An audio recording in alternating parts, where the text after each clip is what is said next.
تاريخ إلغاء عيد الأضحى بالمغرب الحديث. في تاريخ المملكة المغربية، شهدت البلاد قرارات ملكية استثنائية تتعلق بإلغاء شعيرة ذبح الأضاحي في عيد الأضحى، وذلك في سياقات اقتصادية واجتماعية وبيئية خاصة. إلغاءات عيد الأضحى في عهد الملك الحسن الثاني 1 عام 1963، حرب الرمال والأزمة الاقتصادية في عام 1963، خاضت المملكة المغربية حرب الرمال ضد الجزائر، مما أدى إلى أزمة اقتصادية خانقة. في هذا السياق، قرر الملك الحسن الثاني إلغاء شعيرة ذبح الأضاحي في عيد الأضحى، وذلك لتخفيف الأعباء الاقتصادية على المواطنين.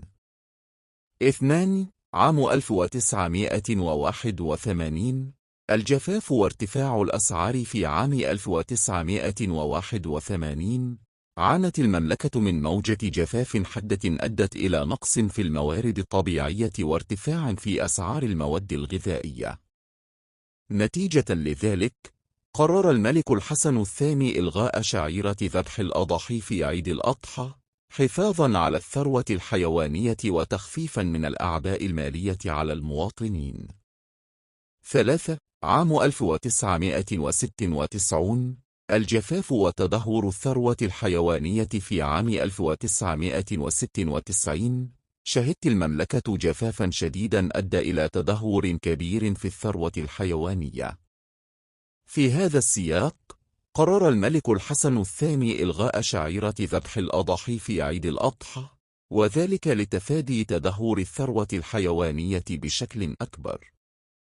إلغاء عيد الأضحى في عهد الملك محمد السادس 1 عام 2025، الجفاف وتراجع الثروة الحيوانية. في عام 2025، وبسبب الجفاف المستمر وتراجع الثروة الحيوانية بنسبة بلغت 38% منذ عام 2016، قرر الملك محمد السادس إلغاء شعيرة ذبح الأضاحي في عيد الأضحى، وذلك لتخفيف الأعباء المالية على المواطنين وحماية الثروة الحيوانية.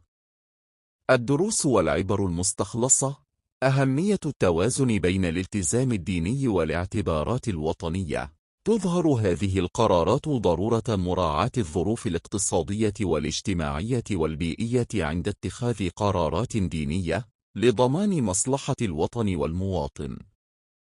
ضرورة الاستعداد لمواجهة الأزمات. تبرز هذه الحالات أهمية التخطيط المسبق والاستعداد لمواجهة الأزمات الطبيعية والاقتصادية، لتفادي اتخاذ قرارات مفاجئة قد تؤثر سلباً على المجتمع.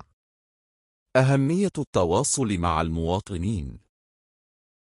تظهر هذه القرارات ضرورة التواصل الشفاف مع المواطنين لشرح دوافع القرارات وتخفيف أي استياء قد ينشأ نتيجة لها.